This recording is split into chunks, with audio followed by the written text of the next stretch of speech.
All right, the gradient of the room feels mellow. And since you feel mellow, I'm going to be mellow too. All right. But with a lot of love and a lot of joy. Mellow, isn't it? Mellow is just, it's just another word for being authentic. You know, it's like, I'm not up here to perform, I'm up here to be myself, right? So, however I happen to feel, that's how I need to show up. Especially if I'm teaching people that the most important thing in life for them to do is be authentic and show up the way they feel. And I had a very deep week.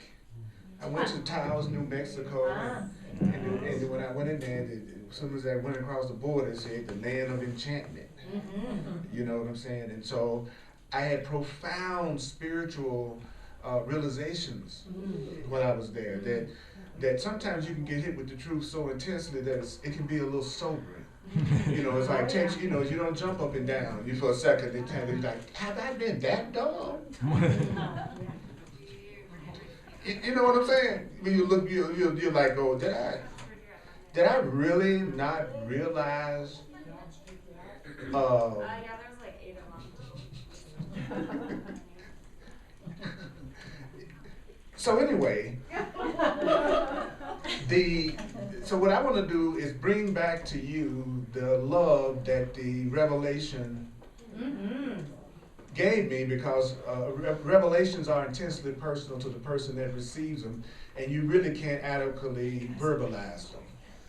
But what you do with a revelation, when you truly have a revelation, what you do with a revelation, and when you truly have a revelation, what you do with a revelation, while you're truly having a revelation, is you let it be revealed through a demonstration of what you just got the revelation about in terms of the way that you respond.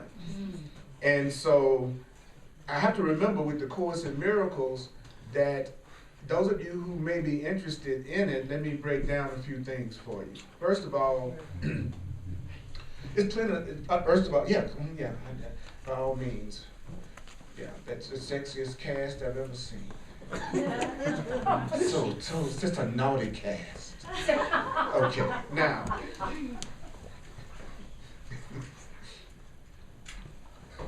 So I'd like to take you on a journey today. And the reason why I'm excited about it is because I don't know where I'm taking you. Because I'm going to let the Holy Spirit do it. I'm going to let love do it. So when I say Holy Spirit, those of you who trip out on Christian terminology because you went from hell through Christianity, I like to say to you that I'm just only talking about two things. I'm talking about your loving mind and your fearful mind. And each one of us has a loving part of our mind and has a fearful part of our mind. And so the loving part of your mind that wants to free you is called the Holy Spirit according to the Course. And then the fearful part of your mind that thinks you're separate from everything and everybody, the Course calls that the ego. Easing good out. Easing God out. So when you listen to me, if you really want to hear what I'm saying, it's important that you not try to believe me. If you think you have to believe what I'm saying, as I said, you're going to stop and analyze it and not let yourself hear it. And so my purpose is for you to hear the Course. Because before you can ever change your mind, you have to hear something new, and something new is going to be different from what you already maybe think. So that means to be open-minded with me today, you would have to be willing to say, I'm willing to hear something different from the way I think. Could I ask that of you? Yeah. Okay. I didn't write the book, so don't get upset with me. Right? All right. So the state of grace is what we were covering last week, and it was off the chain. Where are you, Raj? So I want to make sure I finish that off. This is not a church service. So don't, get in that headspace like you're at a church service. This is a class. It's on page 136, chapter 7, page 136, called The State of Grace. And I'm going to start with the paragraph that says, okay, this is where you want me to start. Okay. Now, your natural state as a child of love, your natural state is grace. When you're not in your natural state, that means when you're not in a state of grace, you're out of your natural environment. Do you know that you can tell when you're not in your natural environment? Because when you're not in your natural environment, you don't function well. When you're out of your natural environment, you don't function well. What does that mean? Well, when you're out of your natural environment, everything becomes a strain. So a relationship that's a strain is not your natural relationship. A money situation that's a strain is not your natural money situation. A relationship that's a strain is not. In other words, wherever you're feeling strain, you're in an environment that you weren't created for. Somehow or another, you put yourself in some type of a situation that you weren't created for. Whenever you're not functioning well, wherever you feel a strain. Everybody probably got some areas. If you're listening to me, if you really, it's okay if you don't, but if you are, then you should be applying this to your own personal situation right now. Because the way I'm doing this is to let you see where you are in your experience. Now, don't get depressed about that. Temptation is going to be to get depressed. Because you're going to recognize that you probably, if you're unhappy, you're probably out of your natural environment and out of a state of grace, and you're not doing anything that's natural to you. You can open that wide, buddy. So you can't adapt to it, and you shouldn't even try to adapt it to you. So when I'm out of my natural environment, then I'm not going to, if I'm in a relationship that's not natural for me, I am not going to try to adapt to it.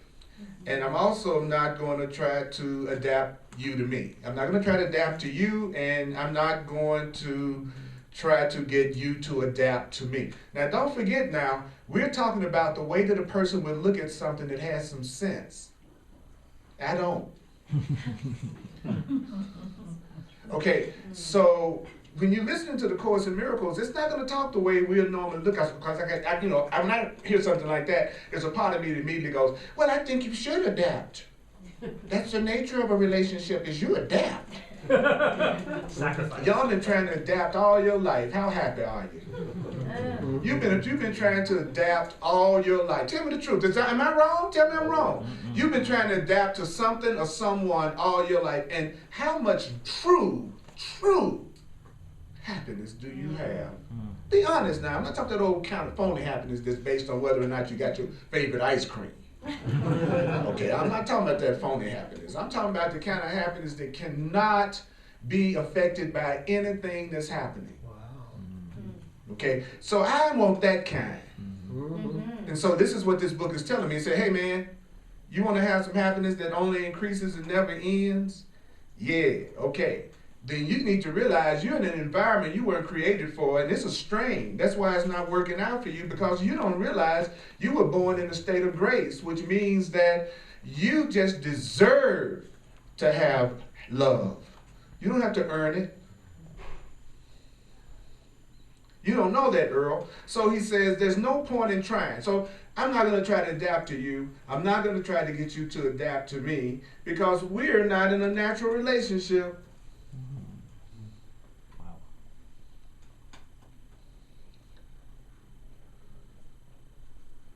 So if you're in a relationship that you're always trying to adapt to the person you're with, you're in an unnatural relationship that's a strain, the kind of relationship that you weren't even created for. You're not being authentic. You're not being yourself in it, because you've forgotten you're in a state of grace. You are loved unconditionally, and you only deserve love. And somebody that loves you is not asking you to change all the time in order to make them happy, because a person that's conscious knows you can't make them happy.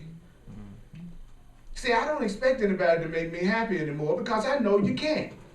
I gave you a good shot. You failed. I'm proud of all of y'all. And you need to fire everybody you've assigned the role of making you happy, because they can't. Not because you're bad. They can't. Look at how lousy job they're doing with making themselves happy. Oh, I want to get the most depressed person in Denver to make me happy. You know, you with somebody, they sour puss most of the time, they ain't never really happy, they complain, you go, you're the one that's gonna make me happy. And they looking at you with the least amount of joy. Because they need you to change for them to be happy because they think their happiness rests in you. So you just pissed. Both of y'all. Then you go have sex. Okay. Everything's good. Then you just get more pissed. Because that's pitiful too. Okay. How you gonna have good sex with somebody you don't love? That's just a lot of exercise. I'm too old for that. I have to channel sex. God have to move my body out. That's it for me. Moving this 200 pounds up and down for what? 30 minutes, an hour? Okay. You know what I'm saying? Yeah, all y'all know what I'm saying. We just being real people right now, and it's shocking. It's like, what? Are we talking like real people? What's up? Talk about the body. Yeah, talking about the body. The reason why I can talk about my body the way I talk about my body is because I'm not my body. I'm not my body. I'm free. Do you know the Course in Miracles says a term for the body is outside of me? That another term, where you see the word body, you could go, say outside of me. So that's same saying, I am not an outside of me. That's beautiful. You're not outside of you. I'm sorry, I don't know how to break it to you. You are not outside of you. And I'm not outside of you either. I'm inside your mind. You're looking at your own projection. You are projecting me up here. And not only are you projecting me up here, you are the ones that are ordering what I'm saying to you. I'm saying to you what you want me to say to you, because that's the way reality works. You always get what you ask for. That's deep. So you're being asked, you're asking me to tell you that you're in a state of grace, that when you're out of your natural environment, you don't function well. Then everything becomes a strain because you weren't created for the relationship or environment that you made for yourself. You're not supposed to adapt to it. You're not supposed to try to adapt it to you. You know why you're not even going to go through all that? Because you're only going to be happy when you're with God. It's almost like saying, I can only be happy with you, right? But then I'm trying to be happy with everybody else. So I don't care how much I try to be happy with everybody else, it's not going to work because I can only be happy with you. That's our relationship to Source. We can only be happy when we're in relationship to love. Real love. Real love. And you can't be satisfied with less than real love because you know you deserve it. See, the reason why you're so unsatisfied in whatever area you're not satisfied is because you know you deserve more than you're giving to yourself. You feel guilty because you're treating yourself so bad. Then you project it on somebody else and say they're the ones that's making you feel guilty. No, you feel guilty about the crappy life you give yourself in some areas that you know you don't deserve. I feel guilty for being in a relationship that I'm not allowing myself to be loved because I know that's not treating me right, and we always feel bad when we're not treating somebody right because that's what we've been programmed. So I'm really feeling guilty because of the way I'm treating me.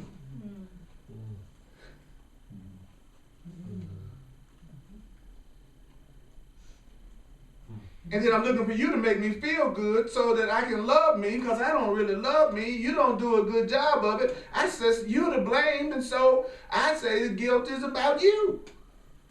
You say, I want to make you feel so guilty. I'm going to tell you right now, if you get in a special relationship with me, let me tell you what you're going to be in for, okay? Fun. If I'm in my ego, I'm going to tell you what you're going to be in for. I'm going to be trying to make you feel guilty in order to hang on to you and keep you doing what I want you to do. I'm going to get so angry from time to time that you're going to cave in and do what I want you to do because of my anger. I'm going to make you feel too guilty to leave me. That's what I'm going to do when I'm a fearful person trying to have a relationship. I don't know how to have the relationship other than through trying to hold on to the person through guilt and fear. So I'm always showing them how guilty they are and how unhappy I am with them and what they need to do if they really love me. So I got them working all the time. Okay, and much less than minimum wage. Now, if I'm in a love-based place, then what I'm going to do from a love-based place is free you.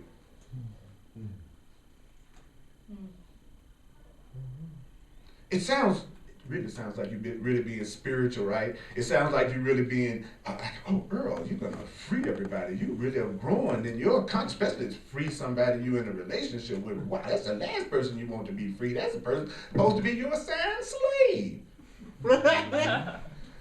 The only purpose on earth is to make you feel good, Earl. You can't free that person. You don't make yourself feel good. You don't let them escape. You're not going to feel good no time. So I free you. That means I don't have to do nothing. Then when you free, you don't have to do a darn thing. You don't have to try to control them or manipulate them or be responsible for them or make them happy or don't make them happy. I free you. I honor what you already are. Free. I'm not going to try to adapt to you. I'm not going to try to get you to adapt to me. I only want a natural relationship with you. And a natural relationship with you, wouldn't that be a relationship where I don't have a strain with you and you don't have a strain with me? That's the only kind of relationships I want. So how can I have a relationship like that? I got to honor you and only do the thing with you that you really feel peaceful doing with me. And no more and no less. Whatever your boundary is, whatever your limit is, that's where I stop. Because that's the point I can get the maximum amount of love out of you, is the point where you're not afraid. So to make you afraid just to get my own personal gratification is stupid, because now I'm trying to have a good time with somebody that's upset. Y'all know how that works out. That's when they think it's your fault. Okay, now, let's go deeper. So you're only going to be happy when you know you're with God. You're only going to be happy when you know you're with love. You're only going to be happy when you know you're with your Creator. Okay? The mind, everybody got one? Or have you lost yours like me? I think I saw my mind on Colfax in York. Oh, I might have left my mind in the strip club. I don't know. Anyway. So, isn't that funny we make a big deal about a naked body? Is there anything uglier?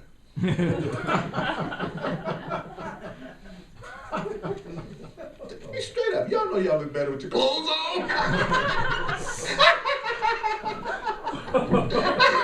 Who'll admit it? Raise your hand. Don't you think you look better with your clothes on? Tell the truth. Tell the truth. So you're already showing us the maximum amount of love and sexiness.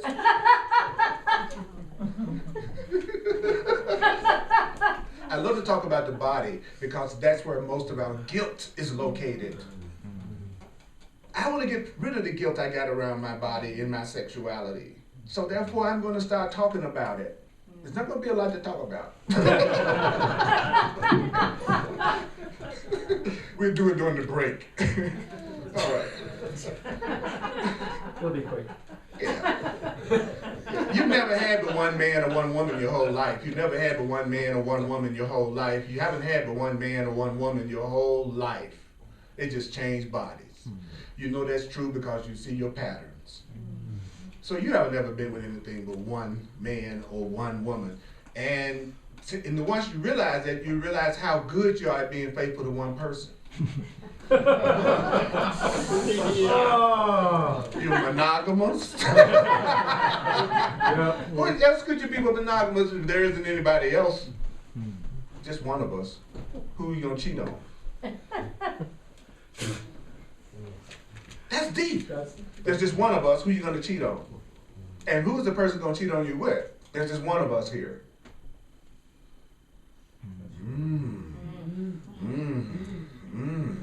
I want to be number one. You are number one. There's nobody else but you. Okay.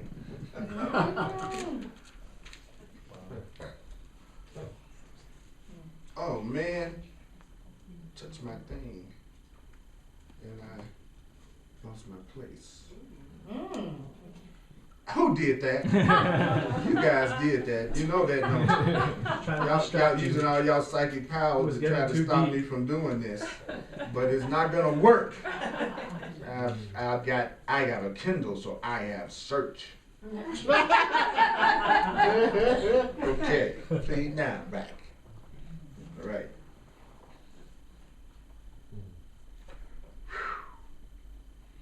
Course in Miracles said go slow, so that's why I'm going slow.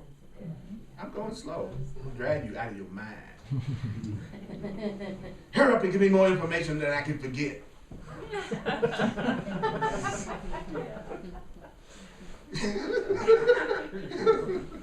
I don't even remember coming to this class. I know what you said.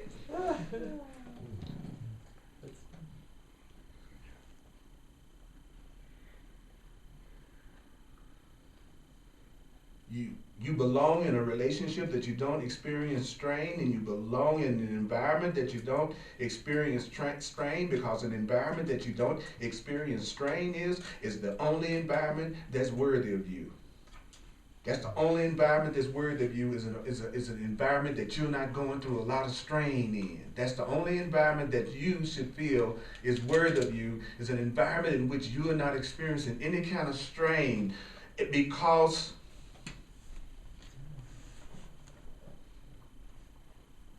you cannot make up your own worth.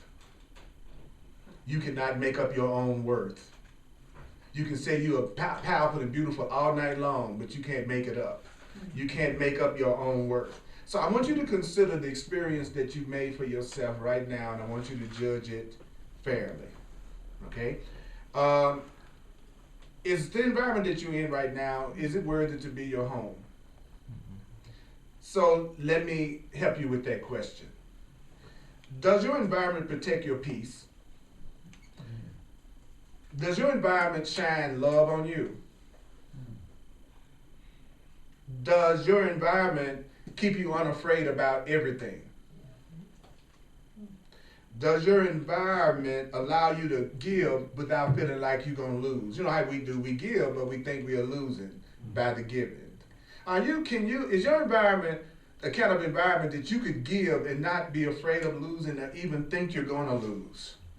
Well, does your environment teach you that giving is your joy and that your Creator is thanking you for your giving? Does your environment keep you completely unafraid about everything? That's the only environment you can really be happy in. The only environment that you can really be happy in is an environment that you're not afraid about anything. The only environment you can really be happy in is a relationship. A relationship that you can really be happy in is a relationship that keeps your heart untouched by fear and anger or attack. As you probably have come to realize, you cannot make it. Have you noticed that you can't make a relationship like that? Anybody here, have y'all noticed? Y'all been doing a pretty good job? How you doing? Are you in a relationship right now that you have absolutely no fear in it in any kind of way, complete and total trust in every way, that you feel so loved and so safe on every level, period, that you can possibly imagine? We've already been told that that person cannot do that, because that person, as you're looking at them, is not God. And it's only God that you can really be happy with your Creator, that which created us, what He's telling us. So really, the only way I could ever be in a truly happy relationship with another person is to see them as God. I treat them like they're God anyway, already. I let them seem like they determine my happiness and my sadness. So the book really isn't asking me to do anything other than what I've always been doing, but with more consciousness. We already treat the people that are special to us as if they're gods who determine how we feel or not, right?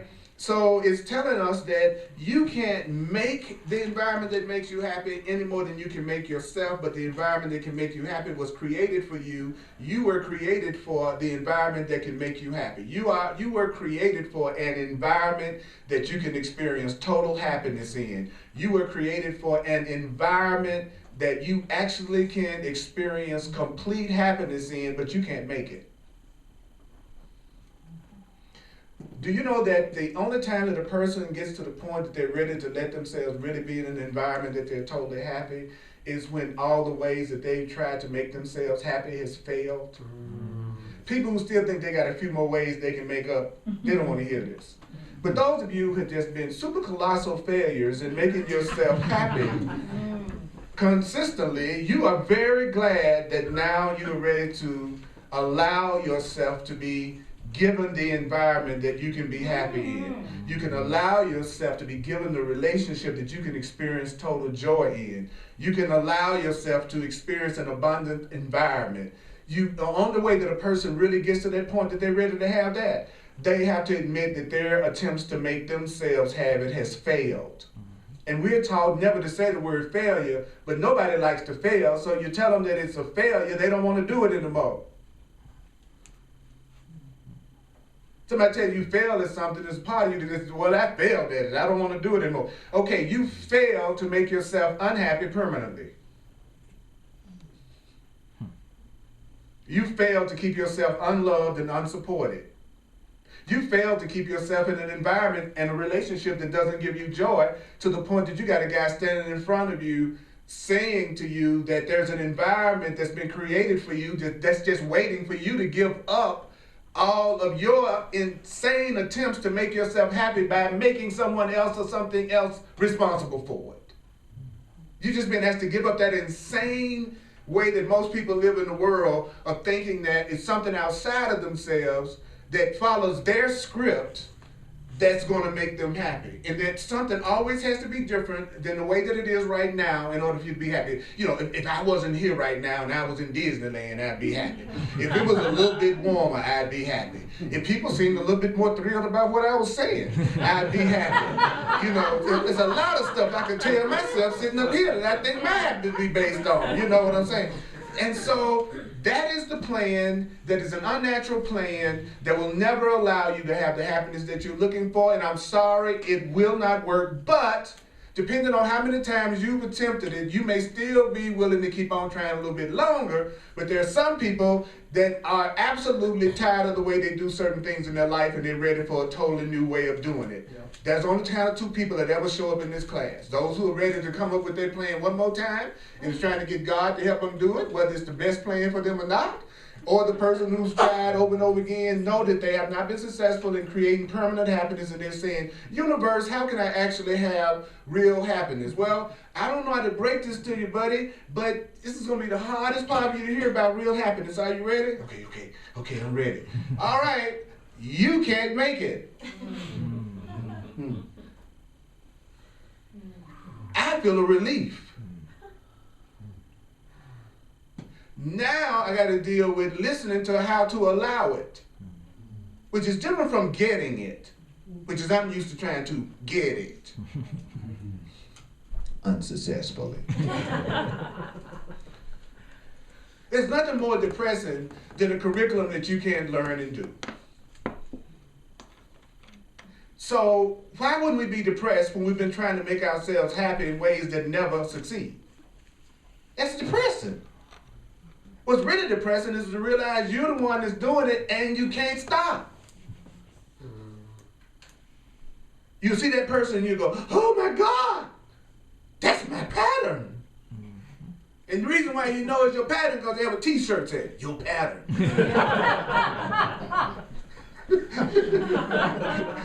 And the other reason you know it's your pattern is you're so attracted. Whether it's your financial pattern, your relationship pattern, your health pattern, it doesn't matter what your pattern is, you're so attracted to it. And you got to remember, that's another attempt on my part to believe that I'm capable of making myself happy by producing environments that are completely unnatural for me, which is any environment in which I am not free. That's why people hate their jobs. It's because they don't feel free. So they come up with another job. They think gonna make them feel better. It's the same thing. Rearranging your furniture in a jail cell doesn't mean you've escaped.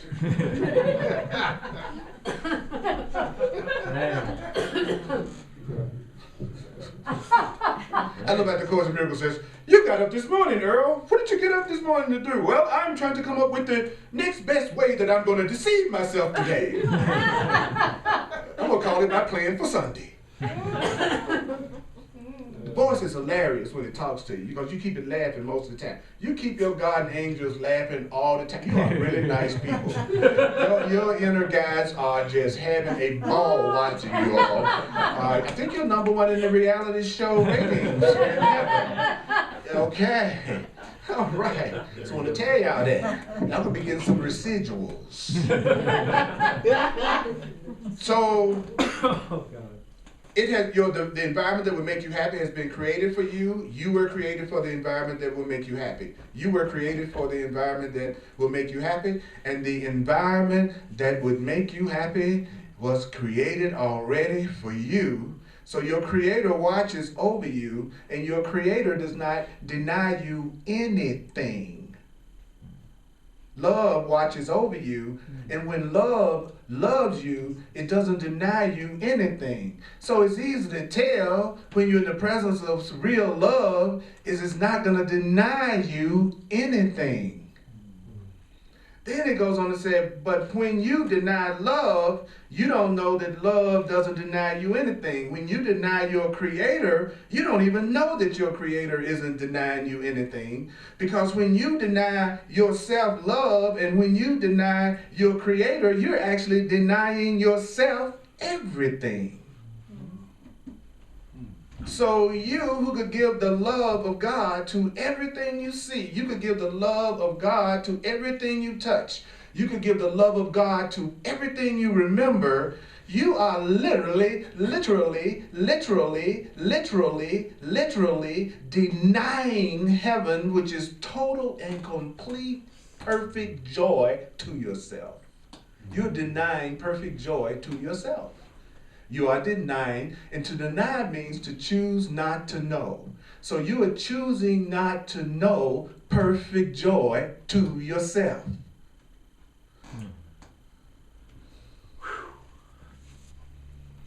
I call upon you to remember that I was chosen. I have chosen you to teach love to love. I've chosen you to teach the kingdom to the kingdom. There are no exceptions. You have to teach everybody that they deserve love. You can't leave out Uncle Jimmy. I know he was kind of frisky, but you got to keep him in there. And everybody who returns to reality with this lesson of love, what does that mean? I'm going to say each and every one of you deserve love. Each and every one of you deserve love. I don't have to feel like you do. I don't even have to think you deserve to. All I have to do is tell the truth about you. See, the truth is true whether you believe it or not. That's what makes it so cool. The truth is true whether you believe it or not. I am a lovable person. It doesn't have anything to do with whether or not you think so. You're a lovable person. It doesn't have anything to do with whether I think you're lovable or not. And so therefore, the truth is easiest thing in the world to do because the truth is the one thing that works that doesn't require your belief. Everything else, you got to believe it before it seems to work. I got to believe that I'm abundant before I attract abundance. I got to believe I'm really a handsome guy before I'm really handsome. See, a belief is something that's not real because a belief can change and come and go. But something that's real cannot change, and it's always going to be true whether or not you believe it or not. So if you were to just say the things to yourself that are the truth, even though you don't believe it, it's still true. So you join with it, and you can allow yourself to have the manifestation of the environment that would make you happy given to you. There's a part of me that doesn't love me enough to even say good things about myself that I don't believe. That's how low my self-esteem is. I can't even say good things about myself that I don't. That's pitiful. Think about that. Just what's I could be with that? I'm an insecure person. I don't think I'm really loved, and nobody, when my daddy dropped me on my head when I was 3 years old, I messed up.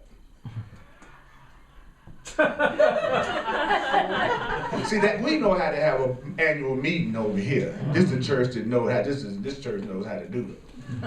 That's an annual meeting. You know what I'm saying? That's deep, man. Yeah, usually at church meeting, you be hitting gunshots. Because they love each other so much in there. So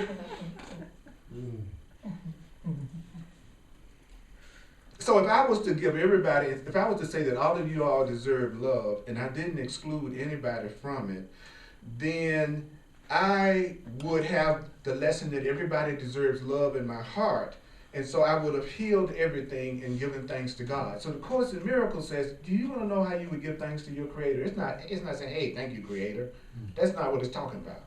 It's saying, if I was to sit here today and say each and every one of you deserve to have love in an environment that makes you happy, without exception, that is my giving thanks to God. That's the way I give thanks to my Creator, is by including you in the love. I like it that way because it doesn't ultimately have anything to do with whether or not you believe me. Because that's the stuff that bugged me about the spiritual path for so many years. I thought it was about somehow or another me being able to influence other people outside of myself to be better people.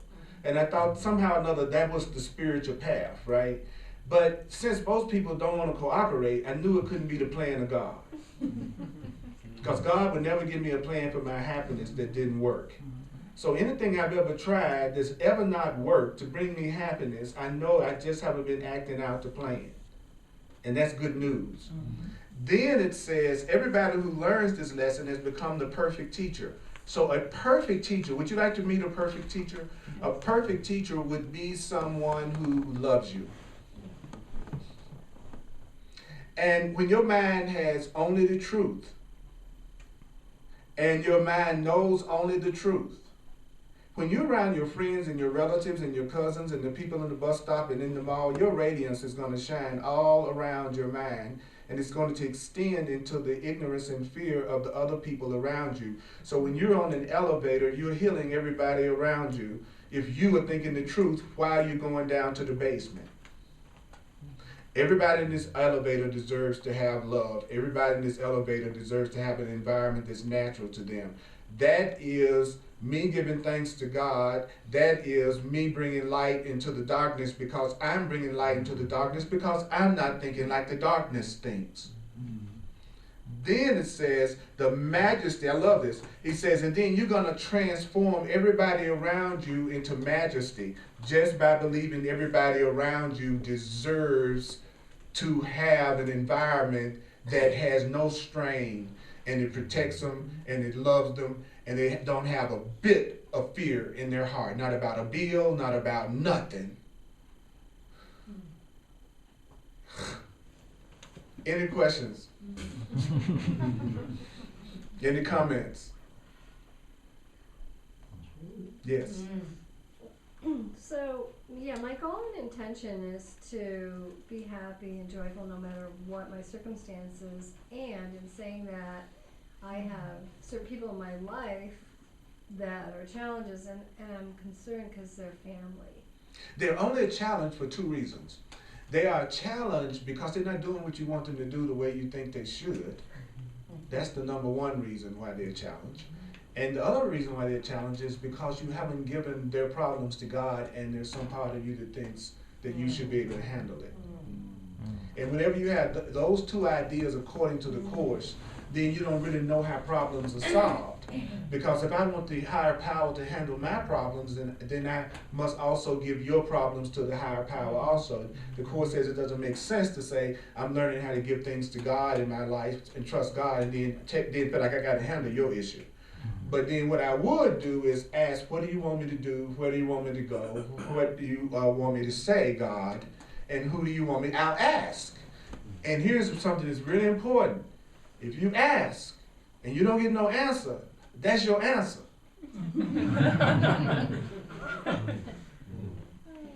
You're not needed. And remember this, if it is an answer that comes from God, you will want to do it, and you'll be able to do it without a feeling of sacrifice or loss. So if you're getting ready to do it out of sacrifice, you're listening to your ego. You're listening to the part of you that doesn't want you to be happy. Wow. So if there's something for you to do with your family in that situation, then by asking your higher power, you'll be told what to do, and it'll reach that. It will meet that criteria of you'll be doing something that you feel complete peace about, and it feels natural to you, and there is no strain, and you feel total peace. So you'll be, in other words, you will have certainty, and then you do what you're to do in certainty and peace. And if you don't have certainty, it would be best to do nothing. You know what I'm saying? Somebody's injured in a car wreck and somebody don't know what they're doing, yanks them out of the car, and then they get paralyzed for the rest of their life. It'd been better if that person went, I don't really know what to do. But adults don't do that. Adults will make up answers to stuff they don't have the slightest idea of what the answer is, just not to seem like they don't know something. Right? Or here's the really crazy thing an adult will do. An adult will continue to think in a certain way that doesn't bring them any joy, even after they realize for years it doesn't bring them any.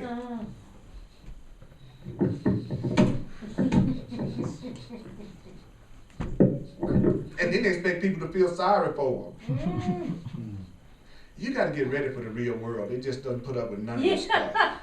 Mine either. I'm sorry. You're gonna be severely disappointed when you meet a person that really loves you, because they're not gonna put up with none of your stuff. They're not gonna change for you. They're not gonna be willing to be manipulated by guilt or fear. Just because you want to be depressed and not enjoy your life, they're gonna still enjoy theirs with the open invitation for you to join them when you get ready. They won't allow you to control them in any way. They won't hold themselves responsible for your joy. So you pretty much hate them. You'll leave. Yeah, you get as far from that person as possible and say, that person doesn't love me. That's the code name. They go, when you can't be controlled and manipulated by another human being, they say you're selfish. And they say you can't, you don't care.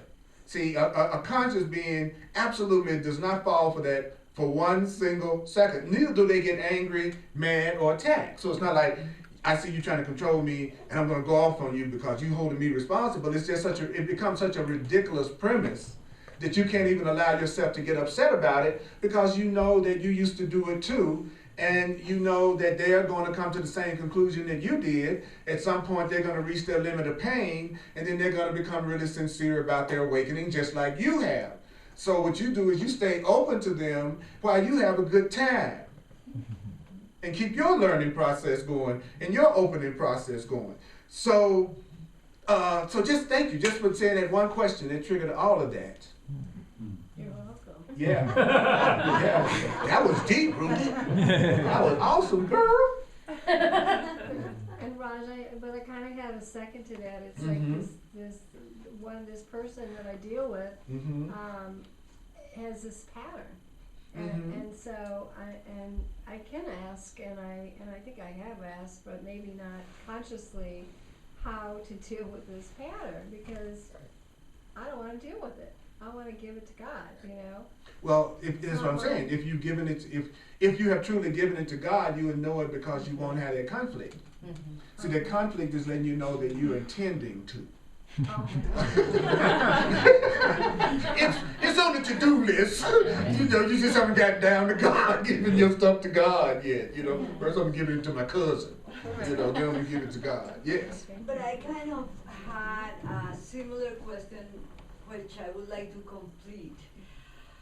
And don't make fun of my question like you usually do, although I find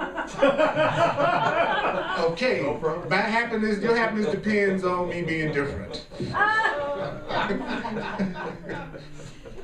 So, when we put a situation in the hands of God, a Right. pattern, for instance, that bothers us a lot, and we think we put it in his hands. For instance, my sister keeps poking and being evil, and I try to act my best, and every time I am celebrating something good, again and again it pokes it. And I said, I already gave it to God, I'm not gonna let it get to me. And she usually needs stuff from me, and I don't mix the two, but there comes a time where I'm like, where do you draw the line? Okay. Now, where you draw the Were you line, listening where, to me? yes, for sure, because what you're saying is exactly what every one of us does when we're unhappy. Okay, so the steps you just went through, all of us are going through in whatever area we're not completely happy in right now. Okay, here's the error. The error is in any kind of way, shape, form, or fashion, believing that anything about your happiness has anything to do with how your sister responds or doesn't respond. Yeah. The worst answer I could give you would be to try to tell you how to deal with your sister from the perspective that somehow or another she needs to be different in order for you to feel good. Because whenever you have that particular perception, it is the guarantee that you are not going to be happy. So what it really becomes is, I'll know when I've given it to God for real, because I will not feel any uncertainty or fear or conflict. So as long as I'm feeling uncertainty, fear, and conflict, then I know I haven't truly given it to God, so therefore I should not look for the result necessarily that I think I want. Because my fear and conflict lets me know I still think it's up to me to handle it. So whatever area of your life that you feel fear in, that's the area of your life that you're still trying to handle it without God, without the source. And since most people have fear in every area of their life, they come to the conclusion that they're not really giving anything to God. Not only are they not giving anything to God, they realize they don't even truly have a belief in God. And it's not until a person really gets honest about, they know that they don't really believe in their connection to source, it's at that point that the source or God can begin to bridge the illusionary gap between you and it, so that you can start to have things done through you and for you, and watch your life become natural in an environment that you're happy in. So how do we get there? I got to tell the truth first. I'm giving God and the idea of God a whole lot of friggin' lip service. I'm saying I believe in a higher power because I was told to. I'm not saying it from any kind of real faith at all. How do I know that? I'm scared of everything. I'm worried about everything. So the mind says, I can be totally afraid about everything and really have faith. And then the ego says, but I want to admit that I don't really believe in anything greater than my own ego. And so because of that pride, the person delays themselves from being healed, because only thing the spirit is waiting for you to do is to tell the friggin' truth about something. Spirit is just waiting for us for once to just be honest with ourselves about something and stop pretending that we feel what we feel. Stop pretending you love your auntie when you hate her. Stop pretending that you're happy in a relationship you're freaking miserable in. Stop pretending, just stop lying to yourself. Even if you want to lie to everybody around you, don't lie to yourself, because as soon as you tell the truth about how you feel, it moves. It passes right through you. And then the love that's behind it, then it shines forth. And all of a sudden you get that perfect love and peace that you've already wanted. Because see, when you get that perfect love and peace, dealing with your sister at that point will be child's play. See, what happens is we haven't completely gotten centered in ourselves, right? But we're trying to center other people. And that's the error. You're not happy yet. You can't make nobody else happy. Right. So stop trying. Right. What should make you go, Uh-huh. because I've been trying to make everybody happy. Say, I can't make myself happy. I didn't create myself. But the environment that I could experience happiness in, for real, has already been created for me. I can only know that environment when I'm willing to know my source. So now, what's the most important thing would be for me to study something that allowed me to get rid of those blocks that keep me from being able to be connected with the only source that's capable of creating the environment that I'll be ecstatically happy in, because I didn't create myself. And since I didn't create myself, I didn't create what sustains me.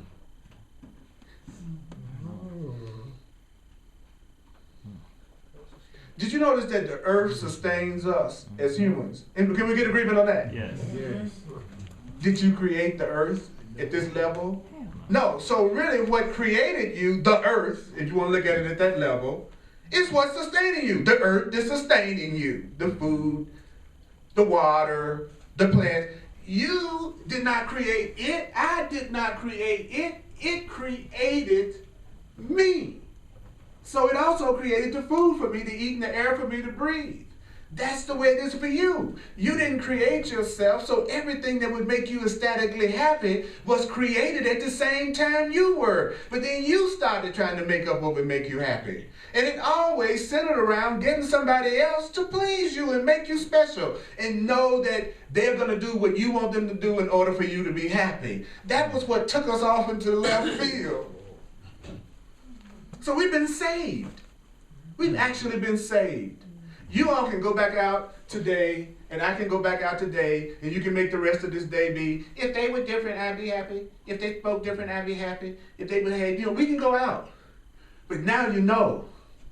Wake up in the morning and tell your friends and family, I know you can't make me happy. And watch how much happiness start coming into your life. I don't expect you all to make me happy. That allows who would make me happy to show up, because I'm not preoccupied with you.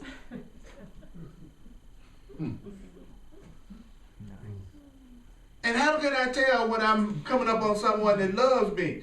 And they'll say stuff like, oh my God, just the way you are. The way you are.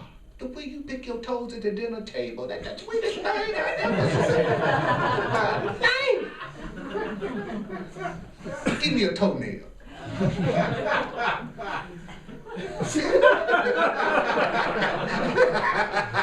Would that be an unnatural mate for you? She has an unnatural mate look on her face.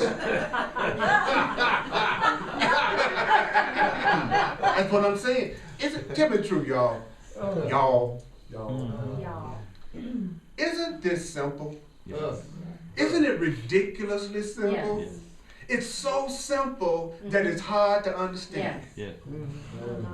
Because we all know it's true. Of course your environment shouldn't be a strain. Yeah. Of course your environment should be where you're unafraid. We all know that. The problem is we tried to make that environment up. And we did it through our fantasies. And our fantasies were always around what somebody else needed to do to make us happy. So the desire to be happy and loving, that's cool. You got a right to ask for that. You got a right to ask for love. You have a right to ask for abundance. You have a right to ask for loving relationships. Where we mess up is on the way we try to go about having it. So do you want the happy relationship, or are you addicted to your way of doing it? What's more important to you? Right. You need to get to the airport, and that's the most important thing to you. Is it more important to you whether you do Uber, the yellow cab, or getting to the airport, whatever's going to get you there the fastest, right? And so that's what we are being told. You can keep on saying if this person was different and that person was different and you in another place and another circumstance and you're going to be happy. You can keep doing that for the rest of your life. Or you can go, oh my God, I'm upset. That means that I'm saying to myself, if this were different, I'd be happy. Don't go any further than that. Oh, I'm upset at my kid again. Oh, I'm acting out. If my kid were different, I'd be happy. As if my happiness depended on my kid. But the truth is, my happiness depends on the way that I interpret my kid, the way I look at my kid, the way I define what's happening, right? So I'm no longer seeing you as responsible for my happiness. I enjoy you more because I don't have any expectations of you for you to disappoint me. So everything you do is a gift. Wow, she did that. Because if you hadn't, I'd still be fine. Because I never tried to make you responsible for my happiness to begin with. Would you acknowledge yourself here in another episode of As the Black Man Raves? Come on, you can do it. You can do it. I know. And for most of y'all to be in white bodies, this is really good. This is a forgiveness. I can tell it right now. So let's do the financial expression of appreciation, and I got one thing I'm gonna finish on. Then you can burst out the door screaming for holy heaven, trying to get out as far away from here as you can. Okay? I'm telling you, those of you online who want to make a financial expression of appreciation, you can go to my website, earlpurdy.com, earlpurdy.com. I'm also available, and I love to take these principles and apply it to your personal situation to help you get out of the thing that's causing you pain.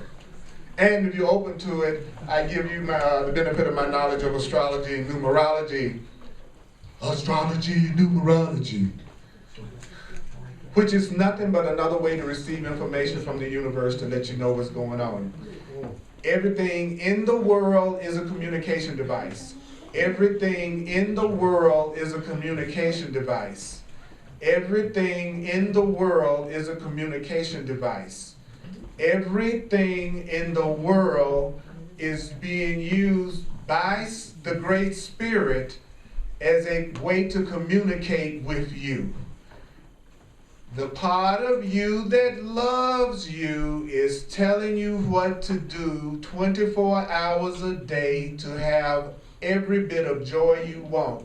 You are constantly receiving messages and specific instructions every moment of the day from your greater self, telling you exactly how to have everything that you want that truly brings you joy. The reason why a person doesn't hear it is because the voice for their inner guide is no louder than their willingness to listen to it. Uh-oh. So if you're still never asking, you know you're not willing to listen. So the way you can tell when you're beginning to have the willingness to hear is you'll say stuff like, Spirit, what do you want me to do? If you're never asking questions like that, then you have not acquired the ability to hear the voice for God, and you'll say God doesn't exist and doesn't even have a voice because you don't realize you're muzzling God. You're actually muzzling God because you're not willing to listen to anything that comes from a source higher than your own ego. But nothing's mad at you. Nothing is seeing you as bad or guilty or sinful. So it's okay. All right, it's not like if you said you hate God, God's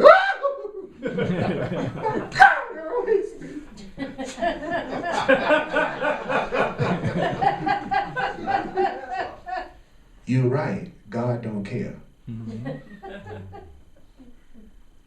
Don't care what you think, how bad you think you are. You're going to be loved. And that's the only thing I'm going to remind you of. I don't have to figure out what my purpose for being with you is. I know exactly why I'm with you. To show you who I am and who you are to me. And who you are to me, you're some credible beings that deserves an environment that is pure love and doesn't allow any fear. And then you're giving that person that you love and your relatives to that same power you're giving yours to. That's what you do. See, if you really love somebody, you're the main one who don't try to help them.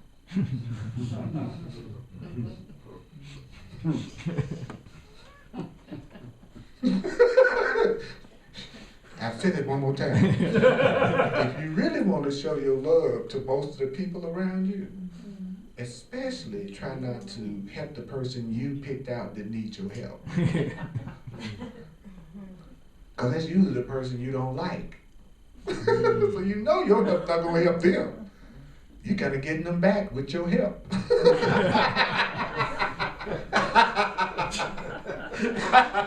I don't like you no way, Uncle. I'm going to try to help you. I'm going to come up with my way of doing it, which guarantees more pain for you. Because I don't know how to really end problems, because I haven't even learned how to give my problems to the Holy Spirit.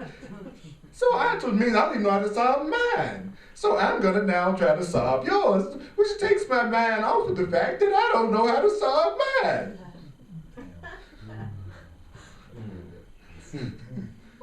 Can I help you?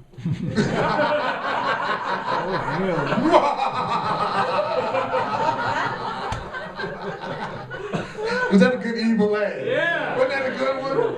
I've been working on that. Thank you. I appreciate that. I've been doing that. That's In good. the mirror. Yeah. I learned it from Cheryl. She got the most gentle, cute laugh. People just want to buy Cheryl's laugh. What's that lady with the laugh? Who is that? Is she got a great laugh? Yeah, but it's hard to believe she come over with That's the other side of Cheryl. Y'all don't know about it. She got another side. Okay. One thing I'm going to end on. I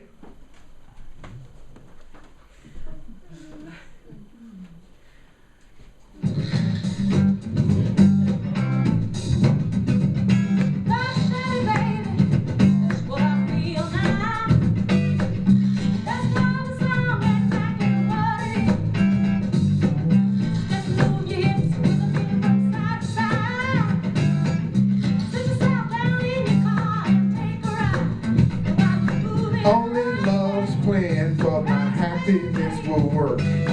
Only love's plan for my happiness will work. Only love's plan for my happiness will work. Only love's plan for... Now, I want to ask you all a favor.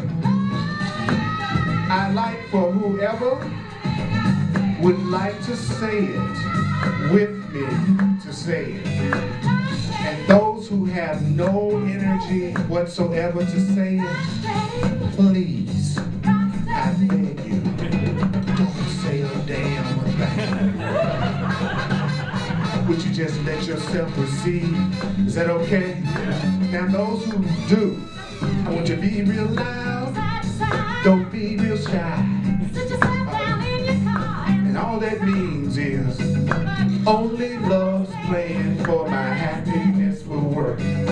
Only love's plan for my happiness will work. Only love's plan for my happiness will work. Only love's plan for my happiness will work.